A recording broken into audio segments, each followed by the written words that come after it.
Assalamualaikum dan selamat sejahtera murid-murid kesayangan cikgu sekalian. Hari ini cikgu hendak memberi penerangan tentang pola ayat. Okey. Sebelum meneruskan maklumat tentang pola ayat, terlebih dahulu kamu perlu tahu tentang susunan dalam ayat. Okey. Susunan dalam ayat terdiri daripada subjek dan predikat. Kamu nampak ni contohnya? Okey, contoh diberi ialah ayat terdiri daripada subjek dan predikat. Okey, subjek pelaku atau pembuat, predikat ialah cerita. Penerangan ini untuk tingkatan 2 dan 3. Tingkatan 1 pun boleh lah. Okey. Contoh tengok diberi ni. Lelaki itu. Lelaki itu adalah frasa nama. Okey. Ni frasa nama itu adalah subjek. Ayah saya. Ayah saya tu frasa nama juga. Frasa nama ni untuk susunan ayat kita panggil sebagai subjek. Okey. Predikat ataupun ceritanya ialah kurus. Okey. Ataupun ada lagi satu, ayah saya pegawai polis. Tu cerita dia tentang ayah saya. Ni lelaki itu cerita dia ialah kurus. Ya. Okey. Kenapa cikgu tak kata nama? Sebab apa? Sebab lelaki itu dia ada 2 perkataan kata nama. Bila dia lebih daripada 1 perkataan, dia tak boleh sebut kata, dia sebut frasa. Yang ni lelaki itu jadinya frasa nama. Lelaki ialah kata nama, itu ialah kata ganti nama tunjuk. Jadi lelaki itu disebut kategori dia disebut sebagai frasa nama. Okey. Okey, susunannya ni golongan subjek ni. Lelaki itu frasa nama ni. Penerangan cerita dia ialah kurus. Cerita lelaki itu ialah kurus. Okey, boleh faham tak? Okey, tadi dah tahu tentang subjek dan predikat ataupun pelaku pembuat dan ceritanya. Okey, sekarang ni cikgu nak terangkan tentang pola ayat. Pola ayat dalam bahasa Melayu terdiri daripada 4. Okey, 1.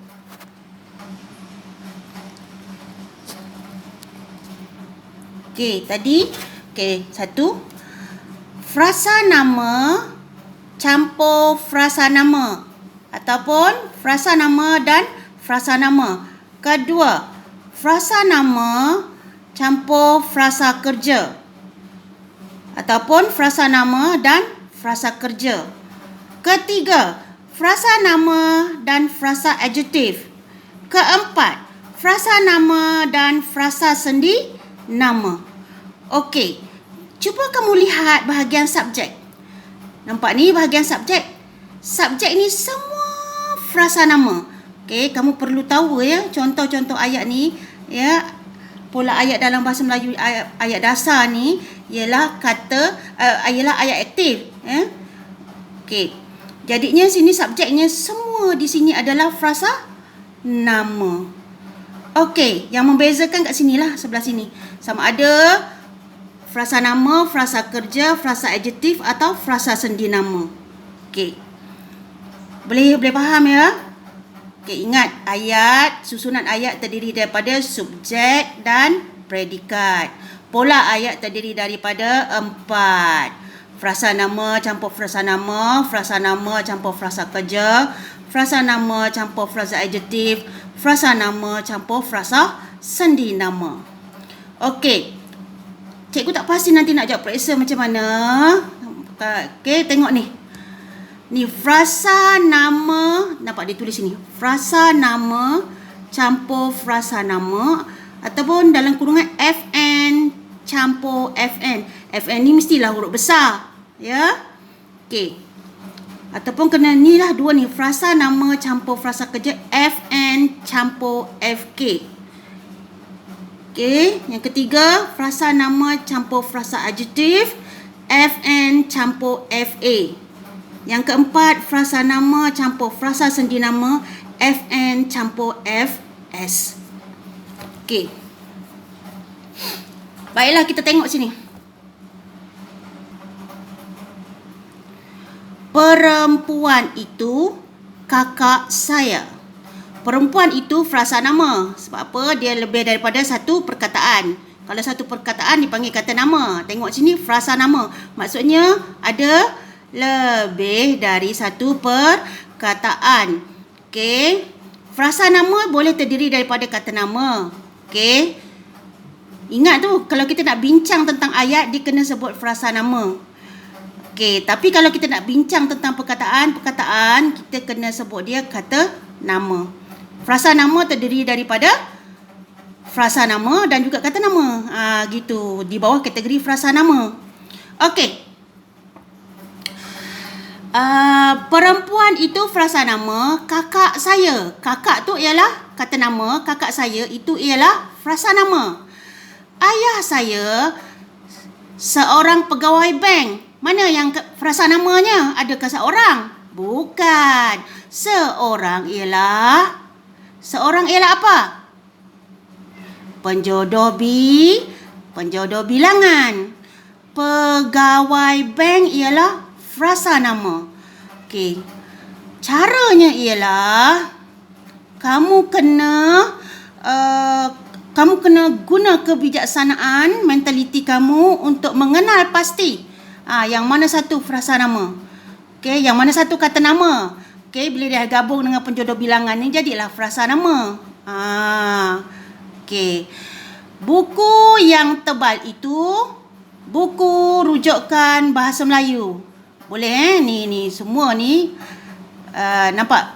Buku kata nama, pegawai kata nama, kakak kata nama. Bila dah gabung lebih daripada satu perkataan jadi frasa nama. Boleh ya? Okey. Frasa nama campur frasa kerja. Contoh, Fauzi. Tadi cikgu dah beritahu frasa nama terdiri daripada kata nama dan frasa nama. Okey, Fauzi memancing ikan. Memancing adalah perbuatan, maka dia dikategorikan dalam frasa kerja. Amira dan rakannya sedang. Sedang tu kata apa? Kata penguat. Okey. Dia dalam kategori kata tugas, tapi nama dia dia ada di kategori, dia dalam apa? Bahagian kata tugas tapi dalam kategori kata penguat. Okey, sedang. Kata penguat.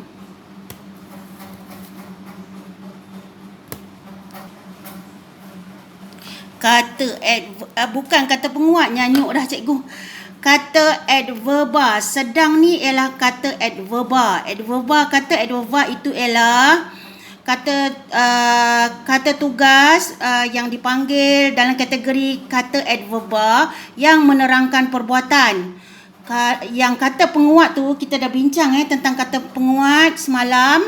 Kata penguat tu ialah penerangan kepada kata adjektif. Okey, yang ini ialah sedang ini penerangan kepada kata kerja. Dipanggil sebagai kata adverba.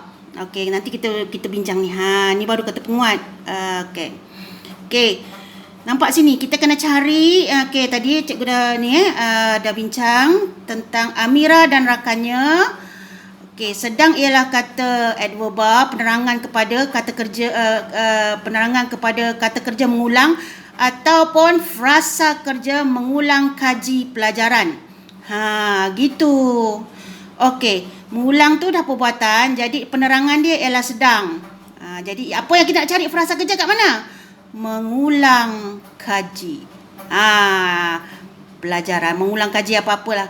Mengulang kaji tu perbuatan ataupun frasa kerja. Boleh? Okey, seterusnya kita bincang tentang frasa nama campur frasa adjektif. Contoh, rumah itu sangat besar. Adjektif dia apa? Okey. Ni sifat kepada rumah tu. besar. Sejauh mana besar tu? Berapa banyak besar?